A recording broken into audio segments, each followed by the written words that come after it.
मेरे प्यारे दोस्तों, आज जो मैं आपको कहानी सुनाने जा रही हूँ वह है गरीब की छत की। तो आइए दोस्तों कहानी देखते हैं। एक छोटी सी बस्ती में एक टूटे फूटे घर में जया अपने पति किशोर के साथ रहती थी। जया की एक बेटी और उसका बेटा था। जया के पति किशोर एक फैक्ट्री में मजदूरी किया करते थे। एक दिन की बात है, जया का पति फैक्ट्री में काम कर रहा था, तभी अचानक काम करते वक्त बिजली का करंट लगने से उसकी मौत हो गई। जब जया को अपने पति की मौत की खबर मिली तो उसकी आंखों के आगे अंधेरा छा गया। ये क्या हो गया? आप मुझे यूँ छोड़कर अकेले नहीं जा सकते। अब आपके बगैर मेरा और बच्चों का क्या होगा? फिर जया अपने पति का अंतिम संस्कार कर दोनों बच्चों के साथ घर लौट आई। कुछ दिन बीत जाने के बाद एक सुबह, अब तो ये भी नहीं रहे, कब तक घर में अकेले बैठी रहूंगी, मुझे कुछ न कुछ काम ढूंढना पड़ेगा। जया अपने दोनों बच्चों को घर में अकेले छोड़कर काम ढूंढने के लिए निकल जाती है, पर उसे कहीं भी कोई भी काम नहीं मिलता तो थक हार कर वापस आ जाती है। तभी उसका छोटा बेटा गोलू भूख से रोता हुआ जया के पास आया और बोला, माँ मुझे भूख लगी है, खाना दो ना। हाँ बेटा, अभी देती हूँ।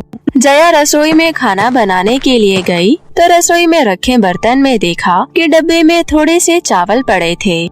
मैं इन्हें बनाकर बच्चों को खिला देती हूँ। फिर दोनों बच्चों को खाना खिलाकर खुद भूखी सो गई और अगली सुबह जया फिर काम की तलाश में निकल जाती है, पर आज भी उसे कहीं काम नहीं मिलता और वो थक हार कर वापस घर आने लगती है। फिर अगले दिन जया ने मिट्टी के खिलौने बनाकर बेचने की सोची। देखो, मैं खिलौने बेचने जा रही हूँ, तुम दोनों घर पर ही रहना और कहीं जाना मत। फिर जया थोड़ी बहुत बच्चों वाले खिलौने एक थैले में डालकर उन्हें बेचने निकल जाती है। तभी वो खिलौना हाथ में लिए जोर जोर से पुकारने लगी, खिलौने ले लो, रंग बिरंगे खिलौने ले लो, सिर्फ 10 रुपए में खिलौने ले लो। तभी जया के हाथ में खिलौनों को देखकर एक बच्चा रोने लगा। मम्मी मुझे वो खिलौना चाहिए। क्या करोगे मिट्टी के खिलौने लेकर? अभी 2 मिनट में टूट जाएगा, ये अच्छा नहीं है। मैं तुम्हें दुकान से एक बढ़िया सा खिलौना ला कर दूंगी। बच्चा रोता रह जाता है, पर उसकी माँ उसे खिलौना नहीं दिलाती। जया थोड़ी बहुत खिलौने बेच पाती है और वापस अपने घर की तरफ आ रही थी, तभी अचानक से बारिश शुरू होने लगी। इस बारिश को भी अभी आना था।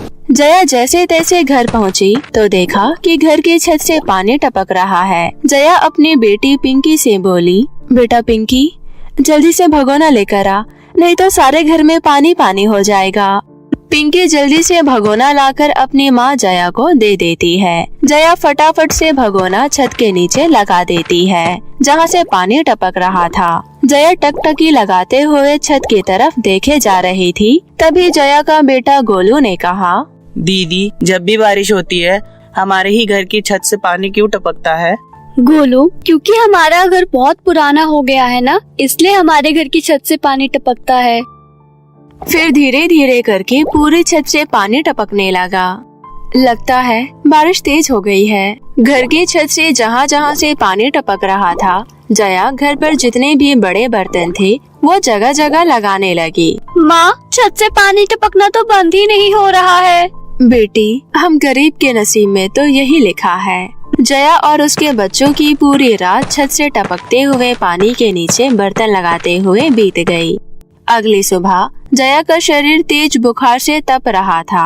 माँ, आपको तो बहुत तेज बुखार है। पिंकी अपनी माँ को घर पर ही आराम करने के लिए कहकर खुद खिलौने बेचने निकल पड़ी। खिलौने ले लो खिलौने, सिर्फ 10 रुपए में खिलौने, खिलौने ले लो खिलौने। पिंकी को खिलौने बेचते बेचते शाम हो गई, पर उसका एक भी खिलौना नहीं बिकता। फिर वो उदास मन घर लौटने लगी। चलते चलते वो रास्ते में सोचने लगी, मेरा एक भी खिलौना नहीं बिका। माँ को तेज बुखार है, मैं माँ को दवाई कहाँ से लाकर दूंगी? छोटा भाई भी भूखा होगा घर पर। ये सब सोचते सोचते पिंकी रोने लगी और उसे पता ही नहीं चला कि वो कब सड़क के बीचों बीच आ गई। तभी सामने से एक तेज रफ्तार से दौड़ती हुई गाड़ी आ रही थी। जैसे ही गाड़ी पिंकी को टक्कर मारने वाली ही थी, तभी एक नन्ही सी परी उसका हाथ खींचकर पिंकी को बचा लेती है। क्या तुम्हें दिखाई नहीं देता? अभी कुछ हो जाता तो? माफ करना, लेकिन एक बात तो बताओ, तुम परी हो ना? हाँ, मैं परी हूँ। अच्छा ये बताओ, तुम सड़क पर रोते हुए क्यों जा रही थी? माँ को बहुत तेज बुखार है और घर में कुछ खाने के लिए भी नहीं है। मैं ये खिलौने बेचने निकली थी, पर किसी ने भी मेरा कोई खिलौना नहीं खरीदा। आपका बहुत बहुत धन्यवाद मुझे बचाने के लिए। अगर आपने मुझे नहीं बचाया होता तो मेरी माँ और मेरे भाई का क्या होता? ये कहते कहते पिंकी रोने लगी। चुप हो जाओ, सब ठीक हो जाएगा। पर कैसे? मुझे तो कुछ समझ ही नहीं आ रहा है। लेकिन परी, तुम यहाँ कैसे? जैसे तुम परेशान हो, मैं भी दुखी हूँ। कुछ दिनों पहले मैं अपनी सखी परियों के साथ उड़न खटोले पर बैठकर पृथ्वीलोक घूमने आई थी, लेकिन मैं उनसे बिछड़ गई। मेरे पास जादुई उड़न खटोला नहीं है कि मैं परीलोक वापस जा सकूं। बस उन्हीं परियों के लौटने का इंतजार कर रही हूँ। 2 दिन बाद परियां पृथ्वीलोक आने वाली है। तो फिर ठीक है, तुम्हें मेरे साथ मेरे घर चलना पड़ेगा और आज से तुम मेरे साथ मेरे घर में ही रहना, मेरी बहन बनकर, जब तक वह तुम्हें लेने न आ जाए। पिंकी के बार बार कहने पर परी पिंकी के घर चलने के लिए तैयार हो गई। फिर परी अपना रूप बदलकर पिंकी के साथ उसके घर चली जाती है। पिंकी घर पहुंचकर सबको परी के बारे में बताया कि कैसे उसने उसकी जान बचाई। बेटा, तेरा बहुत बहुत धन्यवाद जो तूने मेरी बच्ची को मरने से बचा लिया। रात बहुत हो चुकी है, अब तुम दोनों सो जाओ। फिर सभी एक कमरे में सो गए। तभी अचानक से बारिश होने लगी और उनकी छत से पानी टपकने लगा और जैसे एक बूंद परी के चेहरे पर गिरी तो उसकी नींद खुल गई। तभी पिंकी के ऊपर भी छत के पानी की बूंदें टपकने लगी, जिसकी वजह से उसकी भी आँख खुल गई। इस बरसात को भी अभी आना था।